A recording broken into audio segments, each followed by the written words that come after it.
headlines. President meets with the Maldives Senior Citizens Association at the President's office. Justice Husnu Al Saud tenders his resignation from his position as Justice of the Supreme Court of the Maldives. Maldives Customs Service reports an import and export revenue of $18.6 million for January.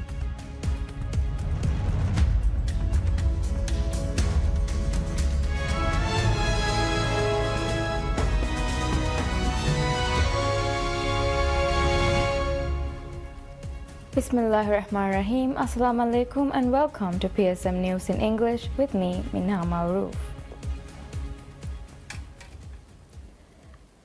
President Dr. Mohamed Muizzu meets with the Maldives Senior Citizens Association at the President's office.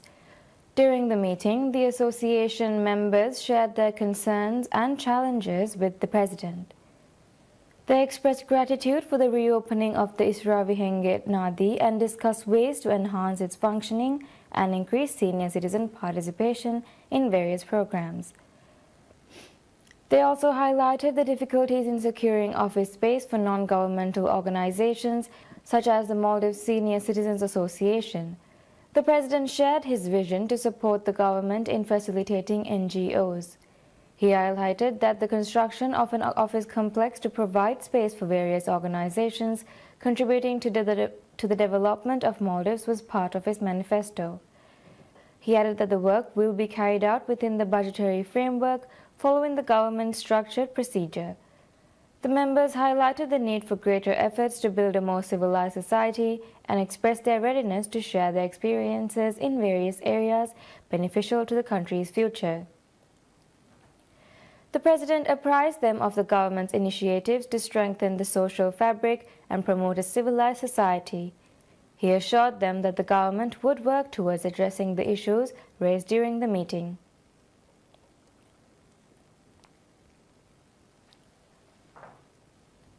Justice Husnu Al Saud tenders his resignation from his position as Justice of the Supreme Court of the Maldives. The decision follows the recent passage of an amendment to the Judicature Act on 26 February, which aims to reduce the number of justices from 7 to 5. The resignation also comes amid the Judicial Services Commission's suspension of Justice Saud on the 26th of February, citing an active criminal investigation by the Anti-Corruption Commission.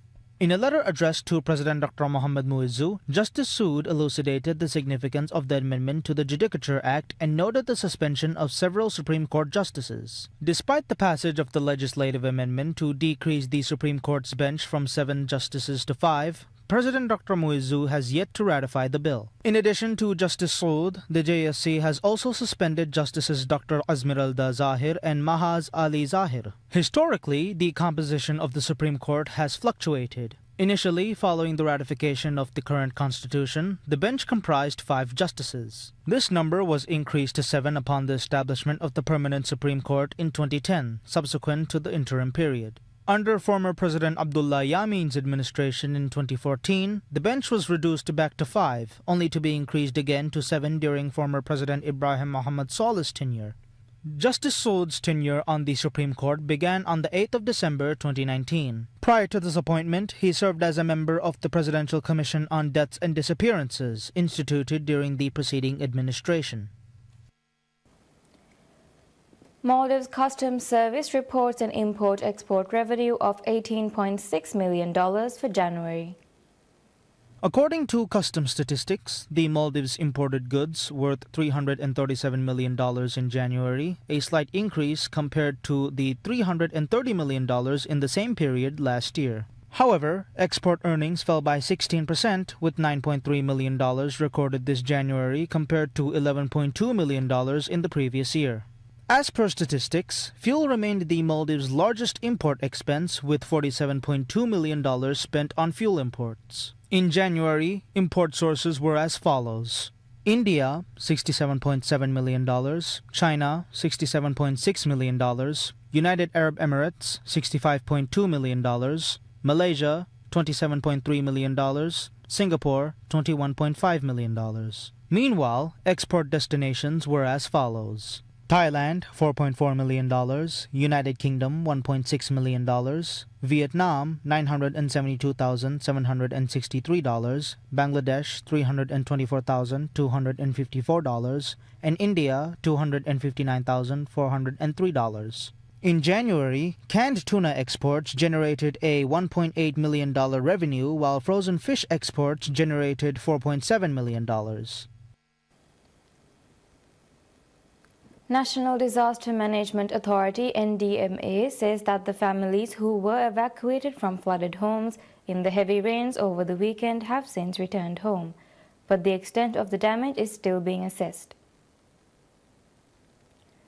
Maldives experienced heavy rains during the weekend, leaving large parts of the capital Male flooded. 40 people from 4 different households had to be moved to temporary shelters due to flooding. In addition to Male, 5 other islands in Kafue Atoll had also suffered severe flooding. NDMA Chief Executive Hissan Hassan told PSM News that several homes had been reported to be flooded with damage in the 5 islands. He said that a damage assessment of the islands is being conducted and information is being collected. Most of the residential areas in the islands had been flooded, while some islands had reported sewage leakages due to the flooding. Hissan said NDMA will collect information on damages to household items, including furniture and electronics, during the assessment. Proactive measures by the authorities had been limited flood damage in Male. According to NDMA, sandbags had been put in over 200 houses to prevent flooding, while pumps were set in key areas to quickly drain the flooded streets. The Privatization and Corporatization Board (PCB) announces the removal of Ahmed Naseeb from his role as chairman of the Housing Development Corporation Limited (HDC). With his subsequent appointment as chairman of the Waste Management Corporation Limited (OAMCO), the move follows a launch of an investigation into allegations of misconduct involving the HDC Board of Directors, specifically concerning improper management practices in the allocation of social housing and land plots. Consequently, the PCB suspended the entire HDC Board of Directors in December 2024, with the exception of Naseeb, who remained in his position until his recent reassignment. Ibrahim Fazul Rashid, the former managing director of HDC, resigned amid these allegations to facilitate the investigation.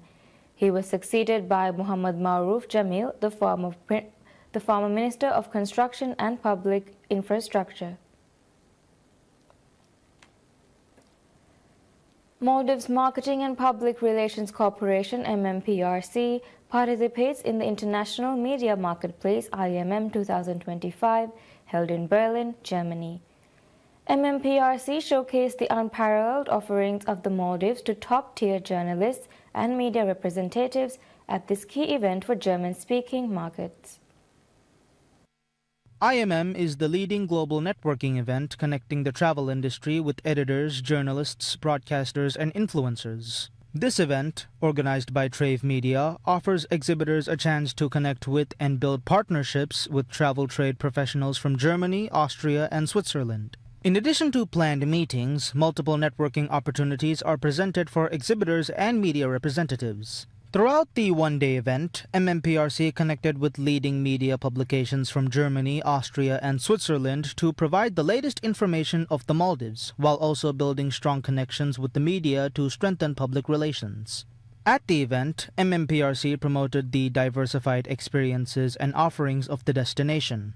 The German market is one of the most lucrative markets for the Maldives. As of the 23rd of February 2025, Germany is the 5th top source market to Maldives with an arrival figure of 23,294 with a market share of 6%. MMPRC has been holding several activities to promote the destination in this market, including a recently launched outdoor advertising taxi campaign and successful showcasing of the Maldives at the prestigious Berlinale Film Festival. MMPRC has also announced the imminent launch of a conversion-focused campaign with Touristic Union International, one of the world's leading tour operators.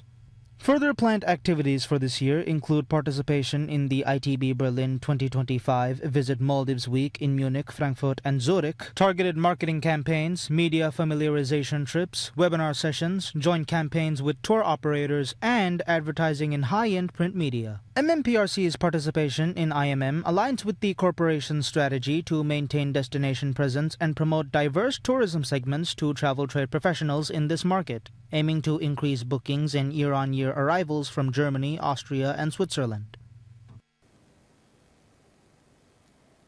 Maldives Industrial Fisheries Company Limited, MIFCO's Managing Director and Chief Executive Officer, CEO Dr. Vitaly Lyubimov, has been dismissed from his position. A Ukrainian national, Dr. Vitaly, was appointed as MIFCO's first foreign CEO on 9 December 2024. His dismissal was confirmed on Monday by the Privatization and Corporatization Board, PCB. Established in 1993, MIFCO plays a key role in developing and promoting the Maldives fisheries sector.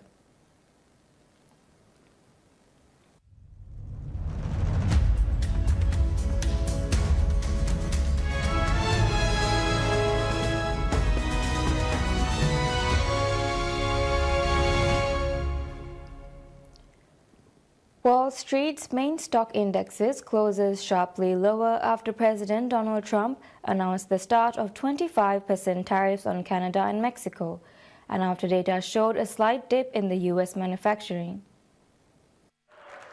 Stocks slipped after an ISM survey and extended losses after Trump said 25% tariffs on Canada and Mexico will go into effect on Tuesday with reciprocal tariffs starting April 2nd.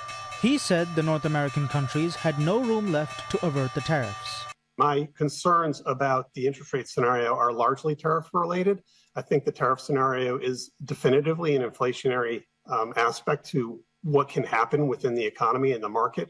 But broadly speaking, I don't think we've really gotten to the point where the Fed has completed their task, and they'll admit that themselves. So to the point where we need to see continued decline in the inflation picture.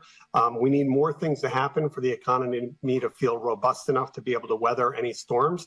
Right now, what I'm seeing is and hearing is a little bit of a stagflation concern. The ISM survey showed manufacturing PMI slipped to 50.3 last month from 50.9 in January, while the forward-looking new orders index contracted to 48.6 in February from 55.1 in January. The dip in the PMI mirrored declines in other sentiment measures as investors worried about tariffs. The S&P 500 lost 104.78 points, or 1.76%, to end at 5,849.72 points, while the Nasdaq Composite lost 497.09 points, or 2.64%, to 18,350.19. The Dow Jones Industrial Average fell 649.67 points, or 1.48%, to 43,191.24. TSMC CEO C.C. Wei announces the Taiwanese semiconductor company plans to make an additional $100 billion investment in the United States and build 5 additional chip factories in the coming years. Taiwan Semiconductor Manufacturing Co. announced the plan in a meeting at the White House with President Donald Trump. TSMC, the world's largest contract chip maker, is a leading supplier to major U.S. hardware manufacturers. Having these semiconductor chips made on U.S. soil is really, really important because the chips we get from Taiwan, they're always at risk. The Chinese decided that they were going to invade Taiwan. If we don't have access to those chips, we could lose a lot of our economy in a year. The estimates are upwards of 10% if we did not have access to semiconductor chips from TSMC. So that's a national security risk. The $100 billion outlay, which would boost domestic production and make the United States less reliant on semiconductors made in Asia, is in addition to a major prior investment announcement. TSMC agreed in April to expand its planned U.S. investment by $25 billion to $65 billion and to add a third Arizona factory by 2030. It clearly makes us the hub of semiconductor manufacturing in the United States. And it's not only TSMC, it's Intel as well. And then all the renewable energy jobs that we that were created because of the Inflation Reduction Act. So we're becoming a big tech, sector. My hope is someday we compete with Silicon Valley as the best place in tech to do business. The hardware will be here. Data centers are looking at Arizona for artificial intelligence. And we're just rapidly growing that economy in Arizona, I'd say faster than anywhere else in the country. With his November 5th election victory largely driven by voters' economic concerns, Trump has stepped up efforts to bolster investments in domestic industries to create jobs. Taiwan's dominant position as a maker of chips used in technology from cell phones and cars to fighter jets has sparked concerns of over-reliance on the island, especially as China ramps up pressure to assert its sovereignty claims. China claims Taiwan as its territory, but the democratically elected government in Taipei rejects Beijing's sovereignty claims.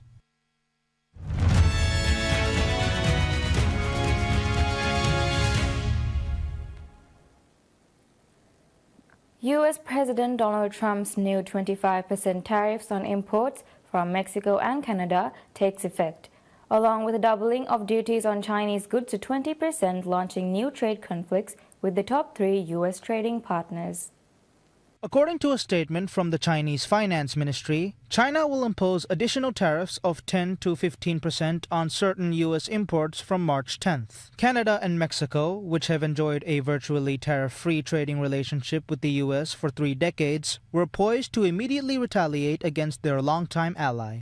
The tariff actions, which could upend nearly $2.2 trillion in two-way annual U.S. trade, went live at 12:01 a.m. Eastern Standard Time or 5:01 GMT, hours after Trump declared that all 3 countries had failed to do enough to stem the flow of the deadly fentanyl opioid and its precursor chemicals into the U.S. The extra 10% duty on Chinese goods adds to a 10% tariff imposed by Trump on February 4th to punish Beijing over the U.S. fentanyl overdose crisis. The cumulative 20% duty also comes on top of tariffs of up to 25% imposed by Trump during his first term on some $370 billion worth of U.S. imports.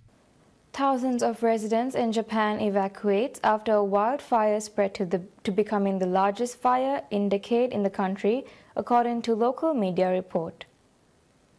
Aerial footage aired by local broadcasters showed heavy white smoke rising and fires blazing at night from a forested area near the northeastern city of Ofunato. Firefighters have been struggling to contain the blaze after it first broke out on February 26th due to dry air. Since then, multiple large military helicopters were deployed to the disaster areas to combat the fire. However, water bombing activities by the Self-Defense Force cannot be conducted at night, according to local fire department officials. Japan's Fire and Disaster Management Agency said the fire has spread over 2,600 hectares or 6,425 acres of land, and 4,596 people have been ordered to evacuate.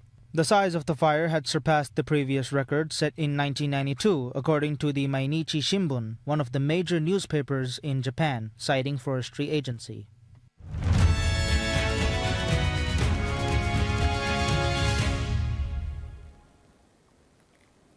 Novak Djokovic will have old rival Andy Murray back in his coaching corner as he attempts to win the Indian Wells title for the first time in almost a decade.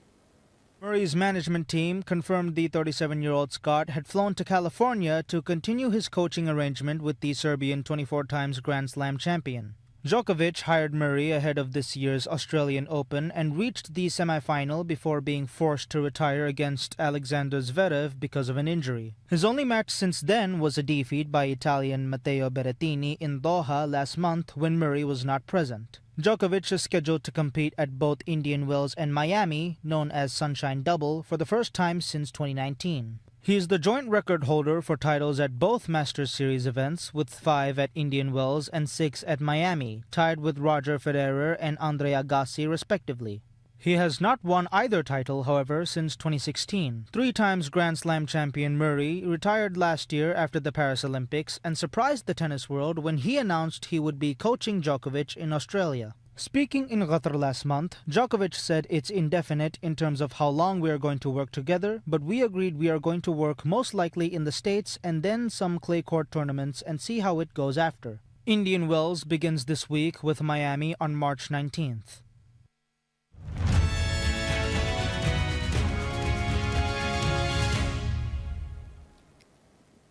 Renting a yacht in Dubai offers a taste of luxury that attracts both tourists and locals, says sales director at Exclusive Yachts, Ron Damon, who spoke about a widespread appeal of yachting in the Emirates. Visitors like Ron Brenkus enjoyed the experience of cruising past the city's famous skyline. I feel very good. It's a very fantastic experience at the first time at the Luxus Exclusive Yachts in Dubai. We are second time in Dubai and the first time on the yacht, and it's perfect, it's crazy, it's fantastic. The Dubai International Boat Show 2025, organized by Dubai World Trade Center, highlighted the city's role as a key player in the luxury boating industry and underscored its dedication to innovation in the maritime sector. Our floating island, the unique thing about it, to have a big pool as well as a beautiful sitting area around the corners, plus a bar area, cooking area, and it's a very wide, has a beautiful verandas on both sides where people can actually sit, relax, and look at the beautiful sides of Dubai. Alex Nicole, Vice President of Dubai World Trade Center, described the event as uniquely luxurious, attracting many high-net-worth individuals. The show, which took place between February 19th to 23rd, featured the latest in yachting technology, including advancements in boat lifting and sustainable manufacturing, and showcased vessels like Ali Al Salam's floating island that features a pool, a bar, and panoramic verandas. That's all we have for now. Thank you for watching. Wish you all a very pleasant day ahead.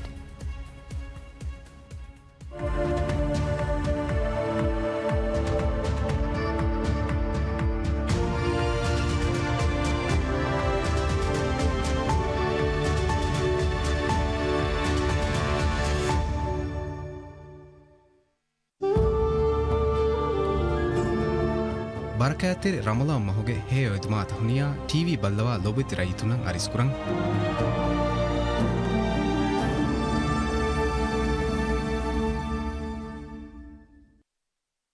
شهر رمضان الذي